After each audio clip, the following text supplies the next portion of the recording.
He got a 2:47 a.m. call from a children's hospital about his best friend's daughter, a girl who should have been safe, a girl whose stepfather claimed it was just another accident. 16 years earlier, beside a flag-draped coffin, he had promised her dying father he would protect her if the world ever turned cruel. Now, the world had kept its half of that bargain. Caleb Morgan was elbow-deep in a half-repaired pickup engine when the phone lit up the darkness, vibrating across the metal like something alive. The caller ID froze him where he stood. St. Gabriel Children's Hospital, the one place he never expected to hear from again. The place tied to a promise he had never forgiven himself for failing to keep soon enough. "Mr. Morgan," the young woman's voice trembled. "My name is Lauren Kim. I'm calling about Mia Hayes." And with that one name, the summer night felt suddenly colder than winter. Before we continue, tell me where you're watching from in the comments. Share this video with someone who believes in keeping their promises. And don't forget to subscribe for more stories that remind us how much courage still lives in this world. The call before dawn, warm summer air clung to Jacksonville, Florida, long before sunrise, turning the quiet neighborhood into a still and breathless landscape. Caleb Morgan knelt beneath the open hood of his aging pickup truck, a smear of engine grease across one forearm. At 43, he carried the presence of a man who had lived through more than he ever spoke about. He was tall and broad-shouldered, with a square jaw softened only by a short salt and pepper beard. Deep grooves framed his eyes, etched there by years of desert wind, battlefield smoke, and nights spent wondering why he survived when better men did not. His left knee stiffened again as he shifted his weight. That knee had taken shrapnel during a night reside in Helmond, a mission that left him limping and left his closest friend dead. The memory had a habit of returning during quiet hours, uninvited but familiar. Beside him lay Ranger, a 5-year-old German shepherd with a thick black and tan coat and an alert posture that never truly relaxed. Ranger was a working dog in every sense, disciplined, sharp, and loyal to the bone. His ears twitched at every creak of the garage, every whisper of wind outside, as if he carried his own private list of dangers the world might hold. The sudden vibration of Caleb's phone cracked the silence. It rattled against a metal tray of tools before nearly slipping to the floor. He reached for it without much urgency until he saw the caller ID.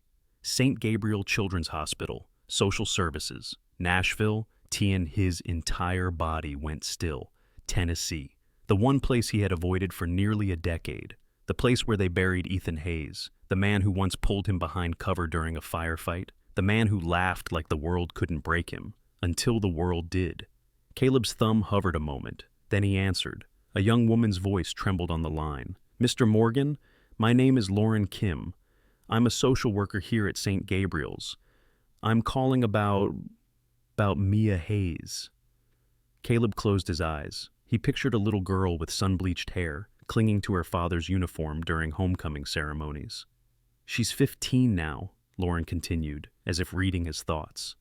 "She was admitted a few hours ago with injuries consistent with ongoing abuse. Her stepfather brought her in and claimed she fell down the stairs." Caleb's jaw tightened. He had heard that excuse 100 times during search and rescue cases on deployment, and it had never been true. Lauren pressed on. "She managed to say one thing before passing out again. She told us, if my dad isn't here anymore, call Uncle Caleb. He promised. And sir," she wouldn't stop crying until she said your name. Caleb lowered himself onto a stool, breath heavy. Memories washed over him. Ethan grinning beneath desert stars. Ethan slamming him to the ground a second before the blast. Ethan dying with a hand clenched around Caleb's wrist and whispering, "Look after my girl if I can't. Promise me." He had promised, and he had failed to visit after the funeral, too, swallowed by guilt to face the ghost of a friend he could not save. Ranger had risen to his feet now, stepping close, nudging Caleb's knee as if reminding him that this moment mattered. "What's her condition?" Caleb asked, voice low and graveled. "She's stable," Lauren said, "but frightened. And her stepfather, Officer Paul Grant, is pressuring us to discharge her into his custody. Mr. Morgan, I'm worried." Caleb straightened. Something inside him hardened into resolve. "Don't let anyone take that girl from your building. Do you understand? No one."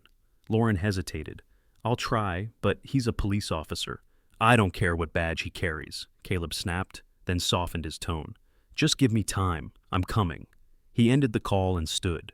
Ranger watched every move as Caleb strode to the hallway, pulling on his worn navy jacket, the only one he kept from his SEAL days, and reaching for Ranger's harness marked Service Dog, Do Not Pet in stark white lettering. Within minutes, the truck roared awake, headlights cutting across the humid night as Caleb and Ranger sped north toward Tennessee. Meanwhile, hundreds of miles away, early sunlight spilled across the glass facade of St. Gabriel Children's Hospital. Inside a cramped administrative room, Officer Paul Grant, a man in his late 40s with neatly trimmed dark hair and a stiff posture polished by years in uniform, leaned against a conference table. His expression was outwardly calm, almost sympathetic, but his pale blue eyes betrayed irritation beneath the surface. Grant carried the aura of someone accustomed to being obeyed. His tidy mustache, carefully pressed shirt, and deliberate speech painted a picture of a man who valued control above all else. He spoke to the hospital board with the confidence of a respected officer, yet every gesture hinted at impatience, even threat. "I need Mia discharged today," he insisted. "I'm her legal guardian. This is a simple accident, nothing more." In the hallway, Lauren Kim clutched Mia's file nervously. She was a petite woman in her late 20s, with dark brown hair swept into a bun and soft features that made her look younger than she was.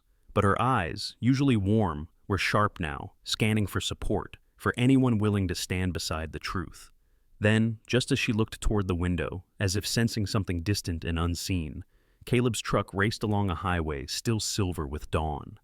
And inside it, Ranger suddenly lifted his head, ears pricking forward. He released a low, warning bark, a sound that seemed to cross the miles between them.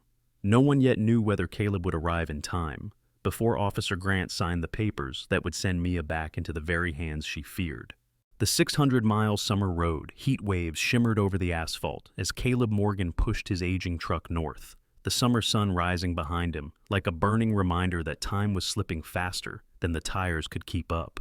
Ranger sat upright in the back seat, the black and tan fur along his spine bristling with alertness.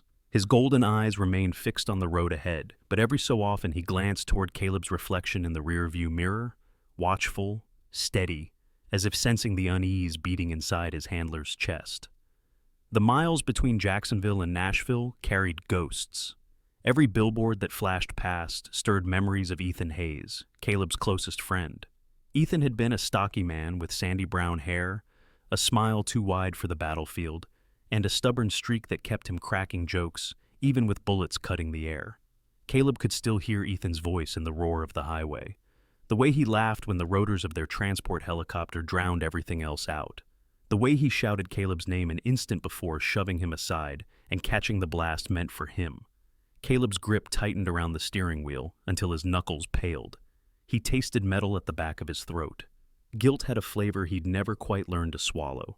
He forced his thoughts forward and tapped the speaker button on his dashboard. "Jack, you there?" A gruff voice answered almost instantly. "I'm here," said Jack Monroe, a former SEAL teammate who had traded combat boots for polished shoes and courtroom benches. Jack was in his late 30s, tall and lean with sharp cheekbones and eyes the muted blue of worn denim. His face bore a thin scar across the chin, a reminder of the ambush that convinced him to leave the teams and fight battles with words instead of rifles. "You're driving, aren't you?" Jack continued. "Good. Keep coming. I'll handle everything on this end." Jack Monroe had always possessed a steely calm, the type that made juries listen and commanders trust him. But beneath that calm lay a tight coil of loyalty, one forged in dust, danger, and the promise that none of them would ever turn their backs on a fallen brother's family. "We might be running out of time," Caleb said. Jack exhaled sharply. "I know. The moment you called, I checked the hospital roster. Grant's shift ends at noon. If he gets Mia discharged before that..." He didn't finish the sentence. He didn't have to. Meanwhile, inside St. Gabriel Children's Hospital, Lauren Kim paced the hallway outside the pediatric ward. Her small frame seemed even smaller under the fluorescent lights. A few strands of dark hair had fallen from her bun, sticking to her temple in the humid air that seeped in every time the stairwell door opened. She clutched Mia's medical file so tightly, the edges curled beneath her fingers. Every page she reviewed added another weight to her. Conscience, deep bruising on the left arm, older fractures on the ribs, a partially healed wrist injury Mia had never reported. Lauren felt a tremor of anger rise in her chest, anger at the system that so often failed children, at the charming adults who hid monsters behind polished smiles. Behind her, a pair of nurses whispered. "Officer Grant insists it was an accident," one murmured. "He scares me," the other replied softly. Lauren didn't turn around. She already agreed. Inside the administrative office, Officer Paul Grant hovered beside the counter. The sleeves of his crisp uniform rolled to the elbows. His dark blonde hair was combed back immaculately, giving his face a rigid, angular look that might have passed for handsome if not for the coldness in his pale blue eyes. A faint shadow of stubble lined his jaw, suggesting he hadn't slept, though not for lack of comfort, more for lack of control. "Print the discharge papers," he urged the attending physician, a short woman with graying curls and gentle hazel eyes. The doctor, Dr. Helen Royce, a pediatrician in her late 50s, hesitated, tapping her pen against the clipboard. She was a soft-spoken woman with rounded shoulders, warm brown skin, and a face full of kindness earned from decades of tending to frightened children. "Officer Grant, her injuries are extensive. Until the investigation—" "There is no investigation," Grant interrupted sharply. "My stepdaughter fell. Kids fall, doctor. That's not a crime." Dr. Royce flinched but didn't reply. She had seen too many cases where truth hid behind uniforms. Outside, Lauren glanced at the clock again. The second hand crawled forward. "Where are you, Caleb? Please get here." On the road, Caleb pushed the truck faster. The sun glared across the windshield, turning the world into ripples of gold and heat. His knee throbbed, sharp, needling pain where metal had once torn through flesh. He gritted his teeth and pressed harder on the accelerator. Ranger shifted, nose pressed to the open window, catching scents carried on the wind. His ears perked, body tightening, as if he sensed the urgency growing denser with every passing mile. Caleb felt the dog's readiness like a pulse beyond him. They had deployed together before. Ranger was trained for danger, but today's mission was different. It wasn't hostile territory or covert rescue. It was a promise. By midday, the Tennessee state sign flashed overhead. Heat pooled in shimmering waves across the pavement, the sky pale with the weight of summer. Caleb rolled his shoulders, swallowing the dry taste of fear. Not fear for himself, fear that he might be too late. Inside St. Gabriel's, Grant tapped his pen against the counter in a rapid, impatient rhythm. "Are the papers done yet?" he demanded. Lauren's breath caught. Dr. Royce looked around helplessly. The printer hummed to life. Somewhere on the interstate, Ranger suddenly sat up straighter, muscles taut. He turned toward Caleb with an intensity that made Caleb's chest tighten. "I know, buddy," Caleb whispered. "We're almost there." But in the hospital, Officer Grant reached for the pen lying beside the discharge form. The thin black line beneath Mia's name awaited his signature. Lauren stared at the clock. 1 more minute. Just one. Grant pressed the pen to the paper. The standoff in the white corridor. The late summer heat clung to the hospital walls, even inside the chilled lobby, where the air conditioning struggled against the heavy warmth drifting through the entrance each time the doors slid open. Caleb Morgan pushed through those doors with the steady stride of a man who had walked into danger before and expected to walk into it again. Ranger followed at his heel, posture taut, the black harness drawing clean lines down his muscular frame. The German shepherd's tail hung low but alert, his ears sweeping forward and back as if sorting each sound for threat. People turned to watch them, the tall, broad-shouldered man with worn boots and a veteran's silence. The disciplined service dog who seemed carved from attention and instinct. To strangers, they looked like a wounded soldier and his companion. But to Caleb, this was a battlefield disguised in linoleum and fluorescent lights. Lauren Kim rose from a plastic lobby chair the moment she saw him. Her slim shoulders stiffened with visible relief, her tired eyes brightening at the sight of reinforcement. She hurried over, a stack of patient files clutched to her chest. "They're upstairs," Lauren said, breath tight. She was a naturally soft-spoken woman, but stress sharpened her voice. "He brought 2 officers with him. I've stalled as long as I could." Caleb nodded once, a simple gesture that steadied her more than words. "Take me." Ranger pressed against Caleb's leg as the 3 of them stepped into the elevator. Before the doors closed, a figure hurried in, a nurse with sandy hair pulled into a messy ponytail, freckles scattered across her nose and cheeks. Her badge read, Nurse Sarah Whitfield. Sarah was in her mid-30s, a bit taller than Lauren, with a wiry frame shaped by long shifts and little rest. Her expression was earnest, tinged with worry. "You're here for Mia," she said quietly. "Good. She's scared. She asked for you even before she woke fully. Caleb gave a curt nod, grateful but focused. Sarah lowered her gaze, her long lashes casting shadows across her fair skin. When the elevator doors slid open onto the pediatric floor, all conversation in the corridor seemed to die at once. Two uniformed officers flanked Mia's door, standing rigid like statues. One was tall and pale, with a shaved head and the tense jawline of someone who obeyed without question. The other was shorter, rounder, with anxious brown eyes that darted from Caleb to Ranger and back again, as if he hadn't expected things to escalate this far. Officer Paul Grant stood between them, his back turned, speaking through the doorway in a low authoritative tone. When he heard footsteps approaching, he pivoted with polished smoothness. His smile was thin, controlled, a smile worn by men who wanted to look harmless while keeping the upper hand. "Well," Grant said, smoothing the sleeve of his pressed uniform, "the vigilante, Uncle finally arrives." Caleb met his gaze without blinking. Ranger stepped half a foot forward, body coiled, not growling but radiating quiet warning. Grant's eyes flicked to the dog, then back to Caleb. "You have no legal right to be here. Mia is going home. End of discussion." Caleb's voice came out low, steady, as if anchored by something immovable inside him. "I'm not here to fight you. I'm here because her father asked me to watch over her. Ethan died saving my life. I'm not letting his daughter leave this hospital until her injuries are properly investigated." Grant gave a short, cold laugh. "You think a soldier's guilt gives you authority. The law says otherwise." Mia, hearing his voice, shifted in her bed. Through the partially open door, Caleb saw her, a slender girl with tangled dark blonde hair, eyes swollen from crying, a cast supporting her wrist. Bandages peeked beneath her hospital gown. She looked painfully small against the white sheets. "Uncle Caleb?" she whispered. That whisper landed like a blade between both men. Before Caleb could step forward, the taller of the two officers blocked the doorway with a stiff arm. Ranger bristled, muscles rippling beneath his coat as he positioned himself directly in front of Caleb. "Easy," Caleb murmured, laying a calming hand on Ranger's back. The dog stilled, but his gaze stayed locked on Grant. The hallway thickened with tension. A nearby child, seated in a wheelchair, stopped playing with a toy car. Nurses held their breath. Even the overhead speaker seemed to go silent. Lauren lifted her chin.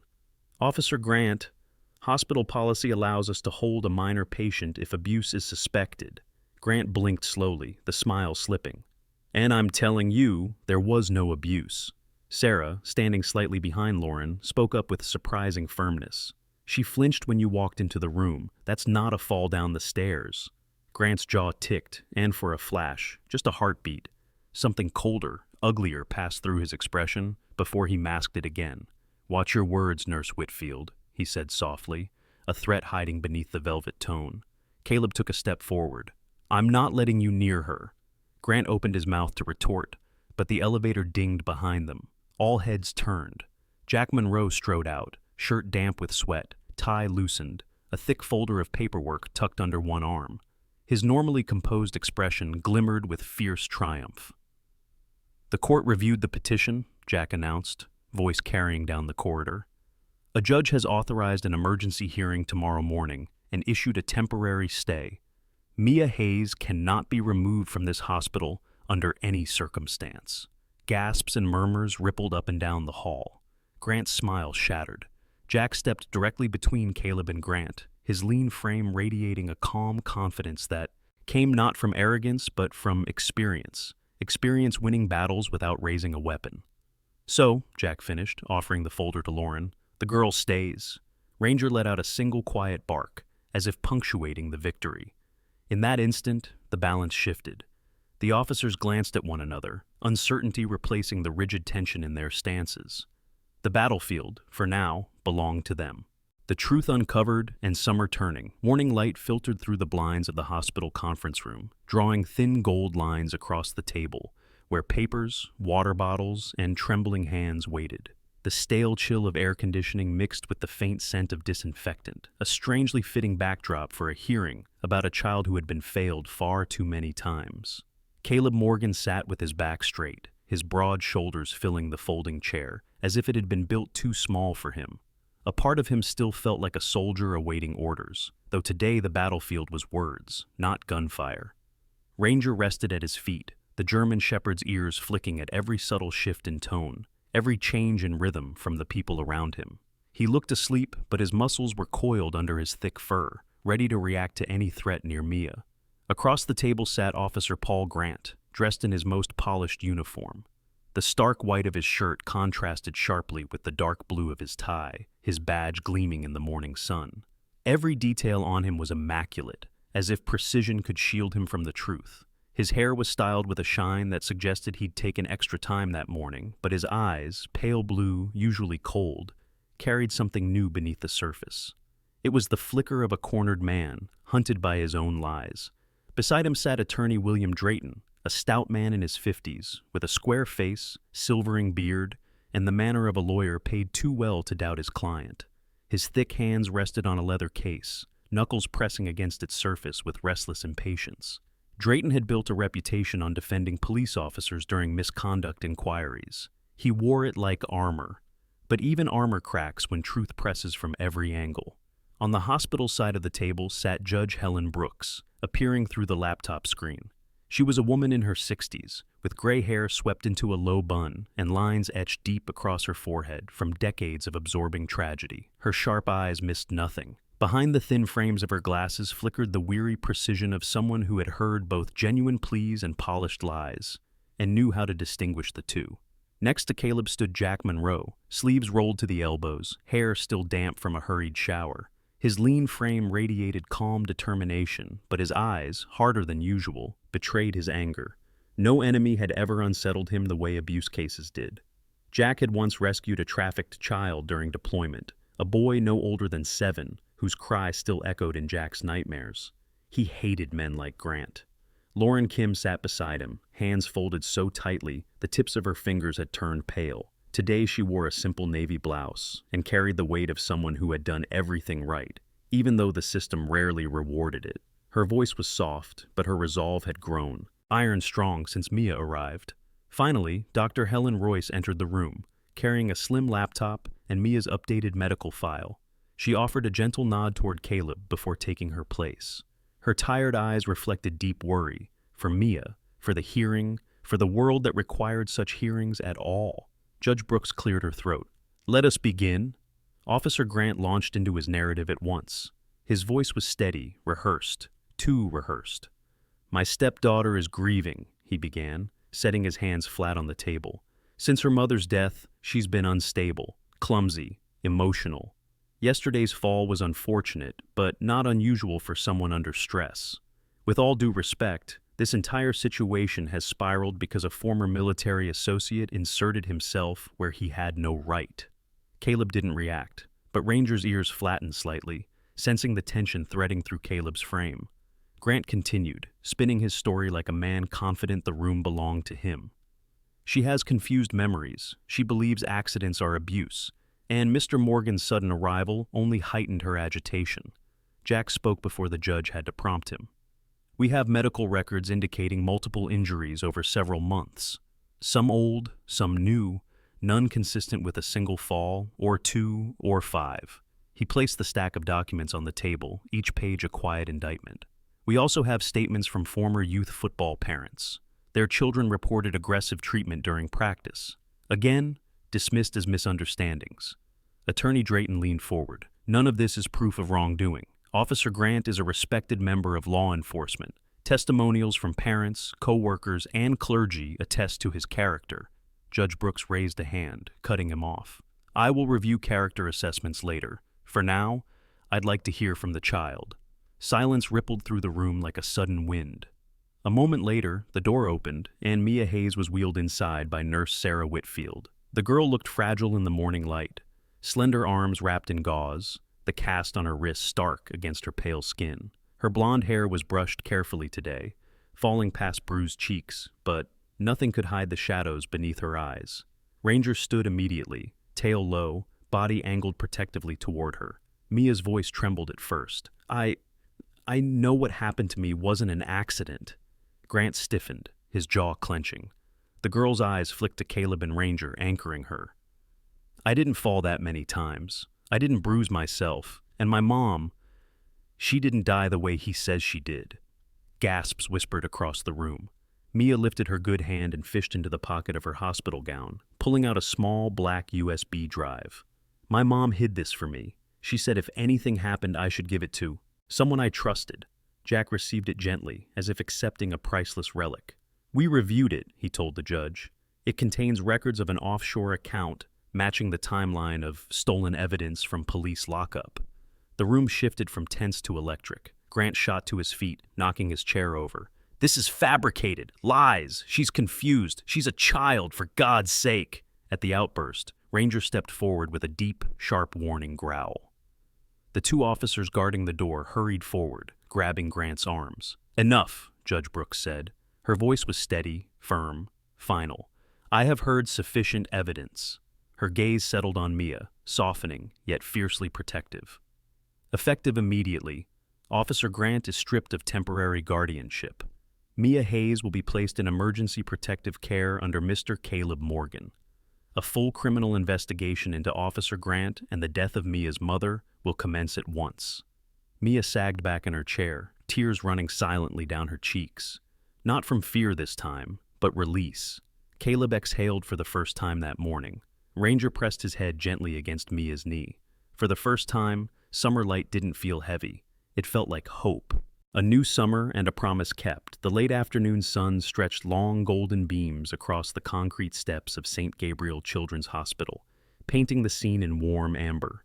It softened the sharp edges of the day, the courtroom tension, the fear, the shouting, and left behind something quieter, gentler, like the hush after a passing storm. The automatic doors whooshed open, and there came Mia Hayes, sitting upright in a hospital wheelchair pushed by Lauren Kim. Though her wrist remained bound in a cast and light bandages wrapped her ribs beneath her shirt, her eyes, once hollow with dread, now held a fragile brightness. It was the kind of light that appeared only after a child had been believed for the first time. Caleb Morgan walked beside her, his broad frame a solid presence in the wavering heat. In one hand he carried a small backpack, Mia's chosen belongings from the house she had refused to call home. His other hand rested loosely at his side, brushing now and then against Ranger's harness as the German shepherd trotted ahead with purposeful strides. Ranger looked almost ceremonial, his black and tan coat shimmering in the sun, tail held in a confident arc. He moved like a guardian who knew his purpose, scanning the sidewalk as if escorting someone far more important than a teenage girl with healing bruises. His deep amber eyes flicked to Caleb often, checking, confirming, reassuring. No roaring motorcycles greeted them, no dramatic procession. Instead, a small gathering waited along the hospital's front walkway. A quiet honor guard of sorts, made up of veterans, nurses, neighbors, and strangers who had heard what happened from Lauren and felt compelled to show they cared. Closest to the curb stood Mrs. Eleanor Briggs, a thin elderly woman with a spine that remained straight despite her age. Her hair, white as coastal foam, curled neatly around her gentle face. Lines etched deeply at the corners of her eyes told of both laughter and sorrow. She wore a simple floral blouse and clutched a silver chain in her veined hands. Mrs. Briggs had lost her son to combat almost 20 years earlier. He'd been only 26, yet she carried her memories of him with grace, as if the weight shaped her rather than crushed her. When Mia approached, the older woman stepped forward with careful, dignified movements.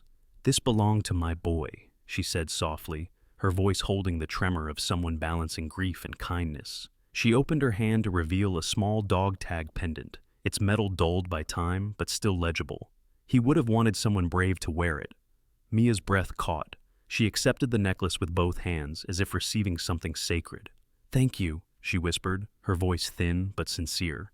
Mrs. Briggs gave her a gentle pat on the shoulder before stepping back into the line of silent supporters. Lauren smiled warmly, her typically reserved features softening. "You deserve every bit of this," she told Mia, her tone carrying sisterly affection. Behind them, Nurse Sarah Whitfield watched from the doorway, her sandy blonde hair swept into a neater ponytail than yesterday. She lifted a hand in quiet farewell, her freckles bright in the sunlight. Sarah looked relieved, almost serene, as if finally believing Mia was going someplace safe. Caleb opened the passenger door of his weathered pickup truck. The hinges creaked, a reminder of years and battles the vehicle had already carried him through. Mia paused before climbing in, glancing at Ranger. Before she could shift herself, Ranger leapt effortlessly into the back seat, settling immediately on the right side while leaving space beside him. He lowered his head, tail thumping once. A clear invitation. Mia smiled for the second time that day. Caleb helped her in, mindful of her bandaged ribs. He did so without fuss, without the pitying softness adults sometimes used around injured children. He simply steadied her, made sure she was comfortable, and stepped back. "My place is near the Jacksonville coast," he explained. His voice was calm, steady as the tide. "There's a spare room, a porch that faces the water, and a stubborn dog who will probably follow you everywhere." Mia blinked at him, uncertainty flickering briefly behind her blue eyes. "Will it be hard?" Caleb didn't lie. "Some days, yes, but you won't face them alone. I can promise you that." He shut the door gently, then circled to the driver's side. The chain of sunlight reflected off the windshield, casting warm shapes across Mia's face. When the engine rumbled awake, she shifted a little closer to Ranger. The dog leaned into her, offering warmth and weight. She rested her good hand on his back, fingers brushing the soft fur. Ranger closed his eyes, tail moving in a slow, comforting sway. Caleb pulled out of the parking lot. The hospital grew smaller in the rearview mirror, shrinking from a towering institution to a distant structure of glass and steel. Beyond it, invisible yet felt, was the shadow of a man who once believed no one could expose him. The highway ahead stretched long and open, a ribbon of sunlit promise. For Mia, this road was the first step into a life reclaimed. There would be challenges, court hearings, therapy appointments, nights when fear returned like an unwanted guest, days when grief hit without warning. But there would also be mornings with ocean air drifting through open windows, evenings spent learning to change a tire alongside a man who had sworn to protect her, and quiet hours where Ranger slept with his head on her lap, breathing as though guarding her even in dreams. As dusk crept across the sky, the first stars appeared, small steady points glimmering through lavender light. Caleb glanced into the rearview mirror and saw Mia gazing out the window, her head resting against the seat, her fingers still on Ranger's fur. For the first time in a long time, her expression was peaceful. Ranger lifted his head and looked at Caleb, as if confirming that their mission, this mission, was far from over, but no longer hopeless. And somewhere deep in Caleb's chest, a promise long buried beneath guilt and regret finally settled into place. A promise kept. Some people say miracles only happen in old stories, but days like this remind us that sometimes God works quietly through ordinary hands. A tired social worker who refused to look away. A wounded seal who kept a promise. A loyal dog who knew danger long before anyone else. And a brave girl who chose to speak the truth. When lives cross at the right moment, it feels less like chance and more like a gentle push from above. A reminder that even in our hardest seasons, God still sends help in ways we do not expect. If this story touched your heart, share it with someone who might need hope today. Tell us in the comments where you're watching from and how faith has carried you through a difficult time. And if you haven't yet, subscribe to the channel so these stories continue to reach those who need them. May God watch over you and your family tonight, just as He watched over Mia. May He bless every home, every child, and every weary heart listening now.